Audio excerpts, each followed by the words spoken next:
Hello, welcome. Hi, everyone. I am thrilled to be joining you here today to talk about some tips and strategies that will help set you up for long-term career success. Now, if you're still playing in the short term, that's perfectly fine. There's going to be a lot that will benefit you here today that also talks about the short term. But then we're also going to tie it together to show how the short term helps set you up for the long term. My name is Megan Bizzuto. I serve as the president of the International Association of Women. My career is what many would describe as nonlinear. I've pivoted multiple times in my career journey from accounting to finance to technology to marketing and now operations. I've also gone from the corporate world to freelancing back to the corporate world. There's quite a few things that I've learned along the way, and I hope that the resources and tools that I'm going to share with you today will help you be successful as well.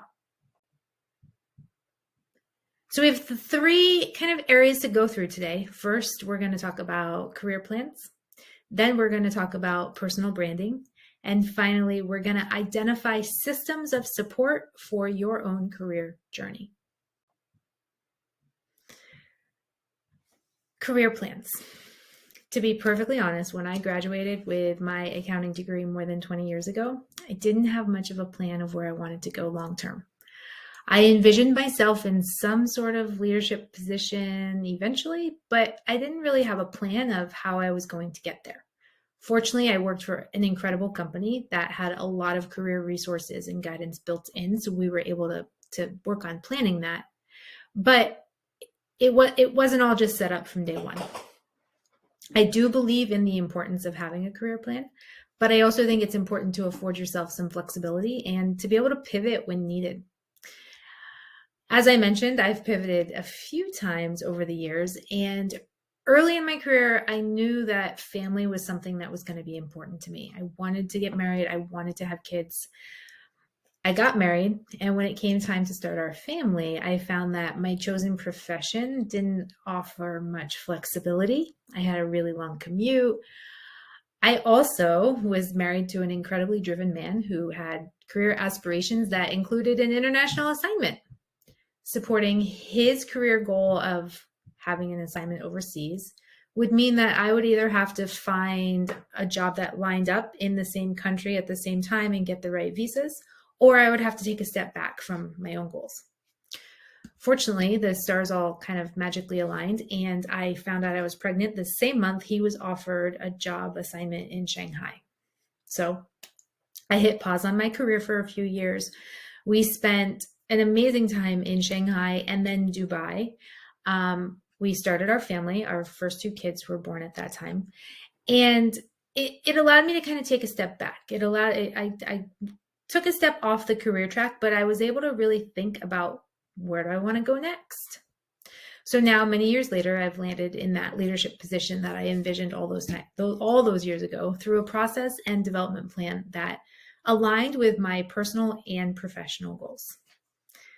So, what do you want to be when you grow up? What is the big vision?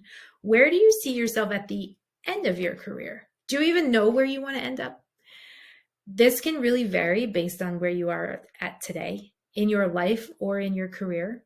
And honestly, you can redefine this at any point, right? Nothing says that if you're in this job now, you can't shift and pivot to something else. You're going to have to do some work to make that happen, but you can do whatever you want to do, whatever works best for you. For me, my goals completely shifted when I found out I was pregnant. I suddenly had this realization that maybe what I thought wasn't exactly what I thought. I left the workforce entirely, which I knew was going to impact my long-term goals, but for me, family was priority. If you're struggling with the big kind of the final end result of where you want to get to, that's okay. That's perfectly normal. Just put in something a little more short-term. Put something that you aspire to. We're going to set that goal, and then we're going to set some milestones. What are the steps that you need to take to get to that next spot? This is usually explained through specific job titles, education, certifications, experience. I have 3 steps here for how to gain clarity around those specific milestones. So first, we're going to do some research. LinkedIn is the best place to do this. Go to LinkedIn and look for maybe 5 to 10, probably 10 people that are in the role or a similar role that you eventually want to grow into. You can then go look at their profile. You can see their education. You can see their experience. This is assuming they've completed their profile. I think many people nowadays have quite a bit of information on LinkedIn. You can sometimes see where they've volunteered. Where do they have other experience? What skills are they building? What things matter most to them? So that gets me into next, which are skills. What skills do you currently have? What skills do you need to develop? This is your gap, and we're gonna define what you need to do to close that gap. And then finally, as I mentioned before, personal goals. Do you have any personal goals that might impact your timeline of when you can move up in your career? For many women, it's starting a family. For some people, it's they love to travel and they take extended periods off from the workforce. There's any number of things that can be planned for. Some things are not planned for, but knowing what you have now and where you want to get to helps you to stay on track, even if something gets thrown your way and you have to pivot. Here I have a career development plan. I will share this as a resource. You'll get that information at the end of this presentation. So break it down into the short term, the midterm, the long term. So we're looking, where are we at now? Where do we want to be in about 5 years? I like to use this template with some of the women that I mentor because it really allows us to get specific into how you're going to close the gaps. So on this plan, your short term, your midterm, your long term goals. This is both the job you want to get to, but are there any specific experiences that you need to get to those next levels as well? Define those out. In the skills column, I want you to write down what skills you currently have and what skills you currently need. The gaps are going to be what you need. Where do you still need to fill? In the resources column, you're going to map out the training, the certifications, the education, the tools, anything you need to help close those gaps. We're going to make an action plan. We're going to put some specific dates and times and targets for when you're going to complete all of these things. And then you're going to track the status. Make sure you're keeping track of what you've completed and what you still need to do. In your action items, it's helpful to define a date. So if I want to get a certification by the end of next year, but then I get to the end of next year and I don't have that certification, well, then I'm able to track and see, hey, I'm missing something. I need to prioritize that, because if I don't prioritize that, I'm going to have a harder time getting to the next step of my career plan. Again, this resource will be linked at the end of the presentation. You'll be able to grab it and download it and use it for yourself. So I'm going to pivot a little bit here now. We're going to talk about personal branding. This is something that is super important to your career.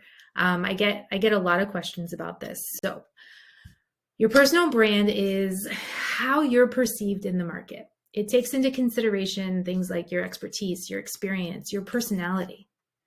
Have you ever Googled yourself?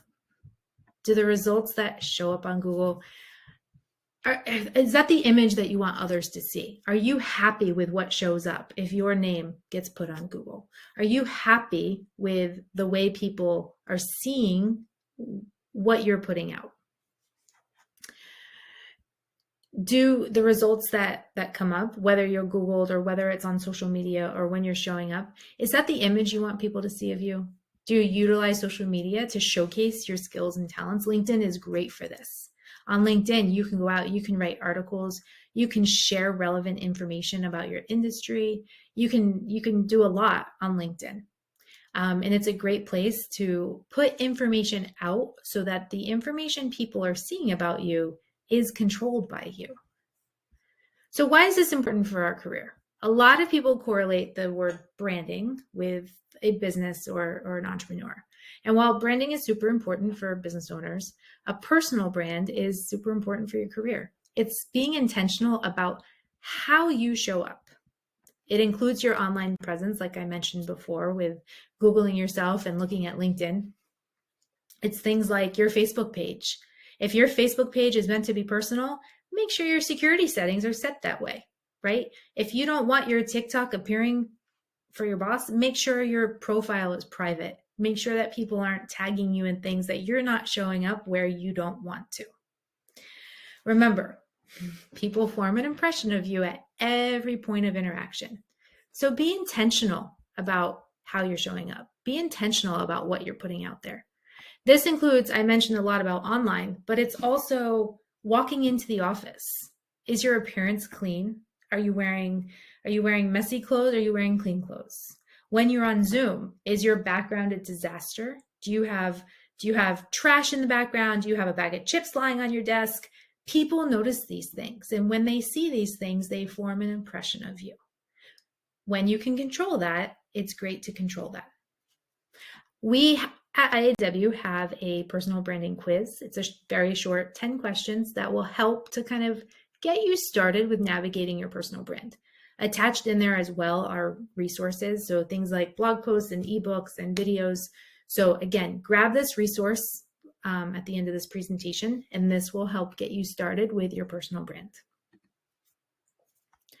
All right, my final section. Now you have your career plan and milestones defined. You're showing up strong with your personal brand.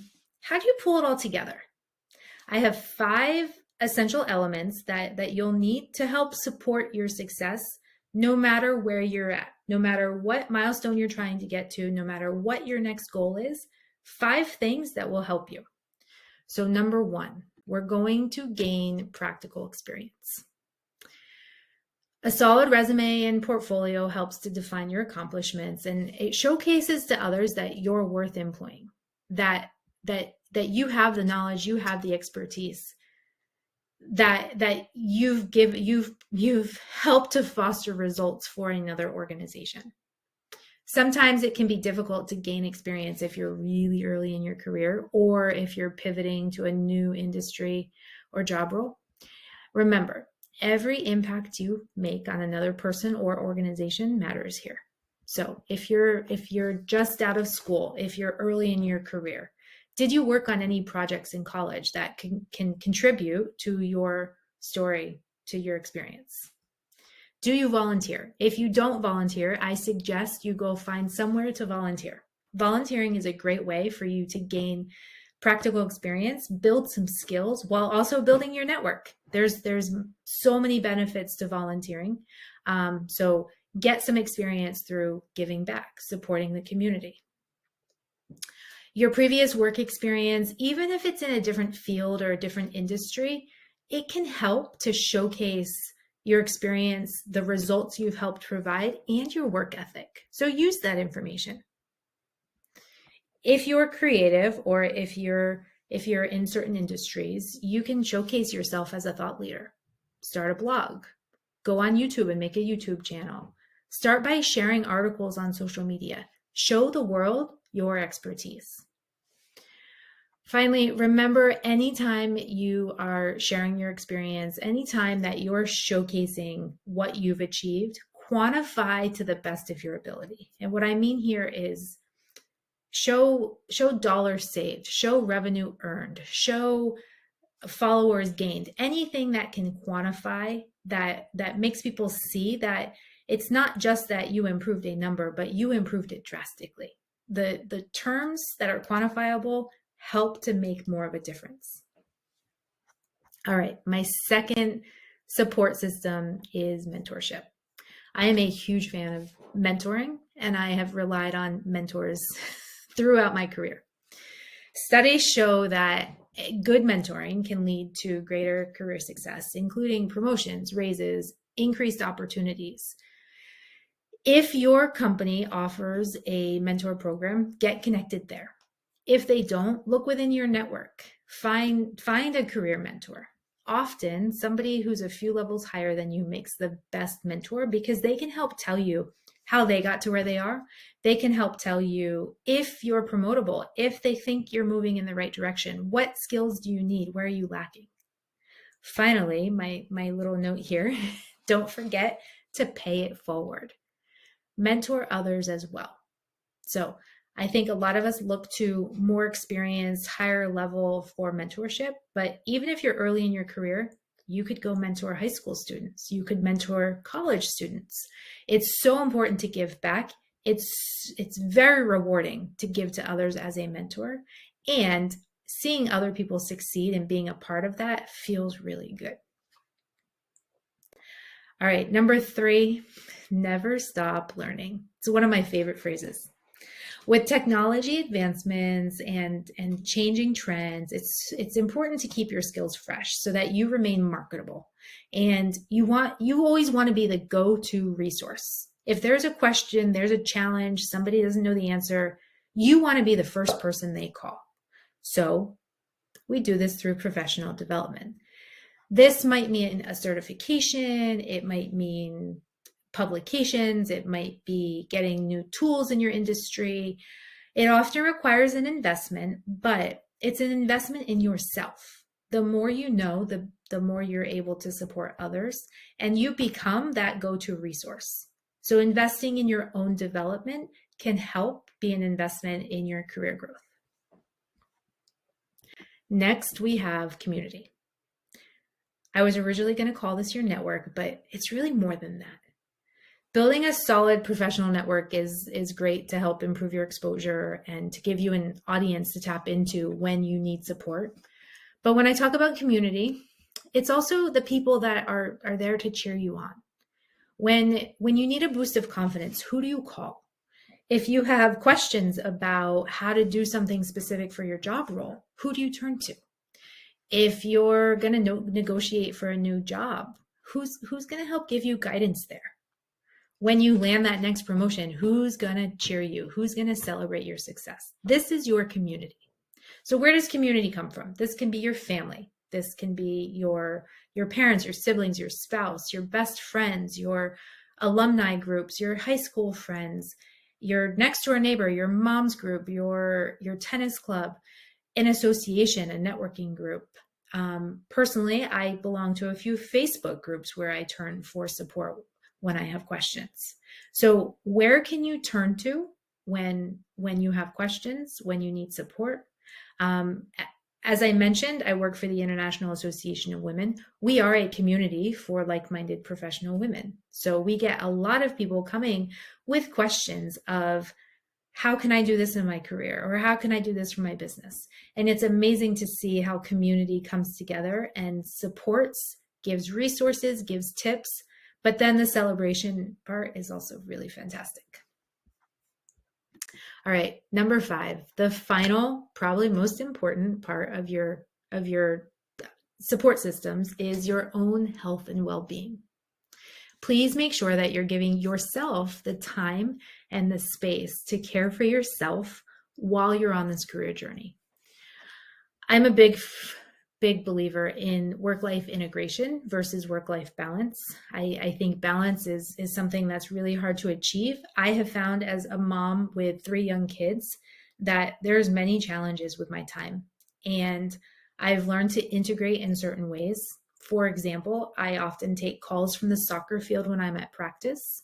I start my day sometimes at 5 a.m. so that I can get my kids to school between the hours of 8 and 9. There's a lot that I've done to adjust my own schedule and expectations so that I can have some balance. Now, this also means I'm a mom, I have a job, but I also need to take care of me. Am I exercising enough? Am I eating well? When I take care of myself and I make the space to take care of myself, I feel better, I look better, I perform better. So when you take care of yourself, your results are stronger. It's feeding into that personal brand, right? It all ties back together. So please, please, please make the time to care for yourself. To wrap up here, I want to say thank you for joining, for listening in. I hope that you found some of this helpful. If you'd like to come chat with me, I will be in the IAW booth this afternoon, so stop in there. That's also where we have all the free resources linked up, so stop in and grab those resources. Also, I would love for you to connect with me on LinkedIn. My profile's on the page. It's if you search Megbozz, Megbozz, I should show up. Connect with me, send me a message. Let me know if you have any questions, what you enjoyed about this presentation. I always love connecting with new people on LinkedIn. Thank you for your time. Best of luck with your career search. Enjoy the career fair today and enjoy the rest of your day. Thank you. Bye.